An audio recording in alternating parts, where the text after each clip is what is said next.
हमसे हम आपका इंटरव्यू ले रहे हैं या आप थोड़ी इंटरव्यू ले रहे हैं? ऐसा थोड़ी है। नहीं ऐसा थोड़ी है। आप सवाल नहीं, आप सवाल का जवाब दीजिए। हम आपसे सवाल नहीं करेंगे क्योंकि आपने मुझे कह दिया कि मैं एक यूथ लीडर हूँ। आपने कहा कि नहीं पर कहा? हम यूथ लीडर नहीं ना है। हम एक तरफा सवाल नहीं सुनेंगे। पत्रकार का काम है सवाल पूछना और आप हम और सारी जिम्मेदारियों से भाग जाना। कौन सी जिम्मेदारी? आपको यहाँ बुला के बैठा के आपसे बात कर रहे हैं तो अपनी पूरी जिम्मेदारी निभा रहे हैं। आप दिल पे मत लीजिए, हम आपको पर्सनली नहीं बोल रहे। नहीं हम नहीं ले। जो देश बताइए कि मेरे साथ मेरा नाम कन्हैया कुमार ही होता, लेकिन मेरा जो टर्न आउट है सालाना वो 5 लाख करोड़ होता, तो ना ये हमसे सवाल पूछती ना आप हमसे सवाल पूछते। नहीं। और हमारी बेटी की शादी में सुन लीजिए, हमारी बेटी की शादी में पूरा का पूरा बॉलीवुड डांस कर रहा होता। क्या बात करते हैं सर? कन्हैया सर, मैं आपसे एक क्वेश्चन पूछना चाहती हूँ कि आपने स्पीच बहुत अच्छा दिया और बहुत अच्छा हम लोग को भी लगा, बट आपने जितना स्पीच दिया उसमें कंटिन्यूअसली नरेंद्र मोदी का बुराई किया गया है। आखिर रीजन क्या है? आप 2014 से पहले का मेरा कोई स्पीच सुने हैं? ना नरेंद्र मोदी के फेवर में हूँ ना आपके फेवर में हूँ, बट दोनों में आखिर क्या रीजन है कि आपने नरेंद्र मोदी का बुराई किया? पहले सुनिए, कोई तो रीजन होगा जो आपको खर रहा होगा। 2014 के पहले का मेरा कोई स्पीच आपने सुना है? नहीं, मैं अभी आपको सुनी हूँ और अभी का मैं आपको तो अभी आप क्यों सुन रहे हैं? क्योंकि अभी आपको मीडिया कह रहा है कि सुनिए, इसलिए आप सुन रहे हैं। इतने अच्छा बोला, इतने अच्छा आपने विचार प्रकट किया, बट आखिर कोई तो रीजन होगा जिसके कारण आपको नरेंद्र मोदी का कुछ बुरा लग रहा होगा कि नहीं, नरेंद्र मोदी इस चीज में बुरे हैं। इस सवाल का जवाब आपने दिया हुआ है। सिंपल इसका जवाब मैं बार बार देता हूं। नरेंद्र मोदी आज देश के प्रधानमंत्री हैं और बतौर नागरिक हम आज के प्रधानमंत्री से सवाल करेंगे, देश के पहले प्रधानमंत्री से सवाल नहीं करेंगे। ये सिंपल सी बात जी।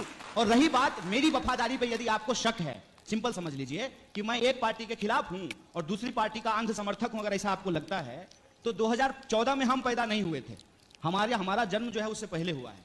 2014 से पहले भी हम फेसबुक पे थे, तो आप थोड़ी कृपा कीजिए, थोड़ा मेहनत कीजिए और 2014 के पीछे का जाकर के हमारा टाइमलाइन चेक कर लीजिए। मोदी जी के खिलाफ कसम से एक शब्द नहीं बोला है हमने।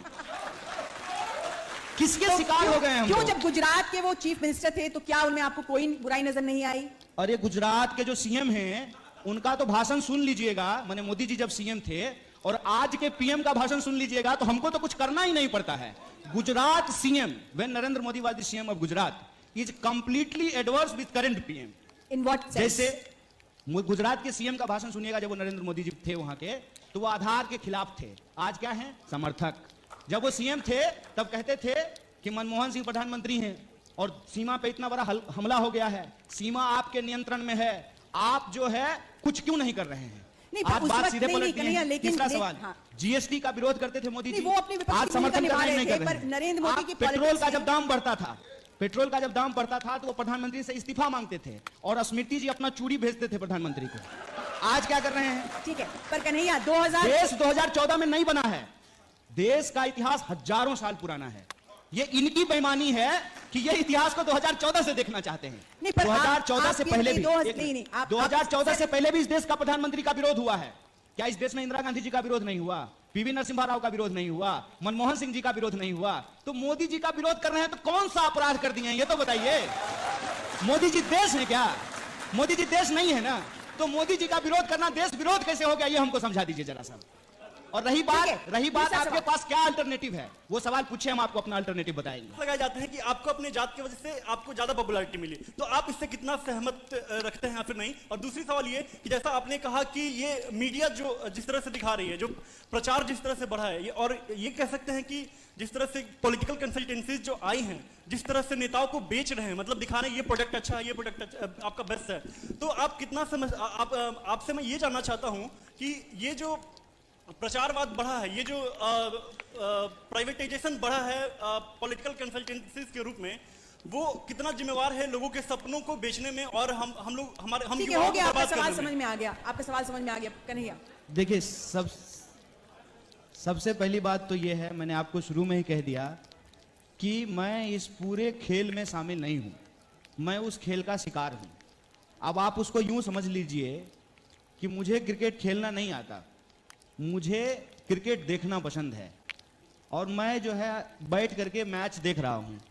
वो उधर से बल्लेबाज आउट होकर के आया और कहा कि लो बैट पकड़ लो, हमको क्रीज पे खड़ा कर दिया, सामने से बहुत तेज फेंक रहे हैं, ठीक है, तो अब क्या करते? मुंह तुरवा लेते या हाथ में बल्ला है उसको इधर उधर ठीक से प्लेस कर देते बॉल को। तो हमने सिर्फ इतना ही किया है।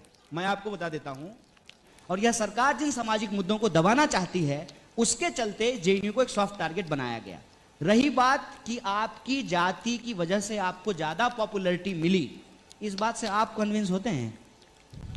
एक बात मुझे बताइए कि आपकी जाति क्या होगी, इसमें आपकी क्या भूमिका है?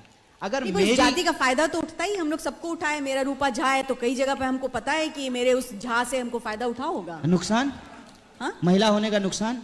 महिला होने का नुकसान नहीं। आप 10 बजे, एक मिनट, 10 बजे रात को जब आप दिल्ली में निकलेंगे तो जो मनचले होते हैं आपका नाम सुन करके रूपा झा है आपको छोड़ देंगे? नहीं नहीं, बात वो नहीं है, बात वो नहीं है मनचले होने की, लेकिन रूपा झा नाम सुन करके और बहुत सारे अपने जिससे आप कास्ट आइडेंटिफाइड होते हैं उससे फायदा होता है, इससे आप इसको आप नकार क्यों? उसका नुकसान नहीं होता है?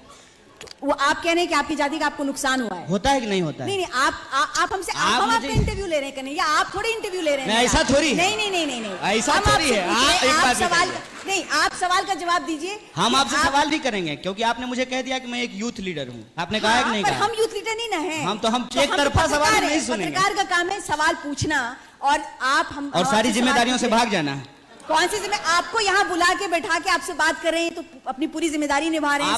आप दिल पे मत लीजिए, हम आपको पर्सनली नहीं बोल रहे हैं। नहीं नहीं, हम नहीं ले जो देश में सिचुएशन है हम उस पर बात कर रहे हैं।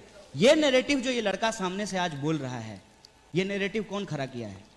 तो ये है सच्चाई कि कास्ट का फायदा ये होता है नैरेटिव की हमारी खास जाति है उसके चलते हमको पॉपुलैरिटी मिली है, ये मीडिया ने खड़ा किया है और उसी मीडिया ने हमको बदनाम किया है और उसी मीडिया का मैं क्रिएशन हूं। ये मानते हैं कि नहीं मानते? ठीक है, ओके। देखिए मैं आपको बता देता हूं भाई साहब, सिंपल एक बात याद रखिएगा। मेरा नाम कन्हैया कुमार है, मेरी जाति क्या है ये आपको पता है, लेकिन मेरा एक्चुअल हालत क्या है ये आपको नहीं पता है और मैं बताता भी नहीं हूं। मुझे अपनी मां को लाइन में लगा करके प्रधानमंत्री नहीं बनना है, मैं नहीं बताता हूं। लेकिन एक बात मुझे आप बताइए कि मेरे साथ मेरा नाम कन्हैया कुमार ही होता, लेकिन मेरा जो टर्न आउट है सालाना वो 5 लाख करोड़ होता, तो ना ये हमसे सवाल पूछती ना आप हमसे सवाल पूछते। नहीं, और हमारी बेटी की शादी में सुन लीजिए, हमारी बेटी की शादी में पूरा का पूरा बॉलीवुड डांस कर रहा होता। क्या बात करते हैं सर? सामाजिक सच्चाइयों को ऐसे उड़ा नहीं देना चाहिए। और अगर मुझे अपनी जाति का फायदा लेना होता, एक बात बताइए, तो मैं लाल सलाम के साथ जय भीम का नारा नहीं लगा रहा होता।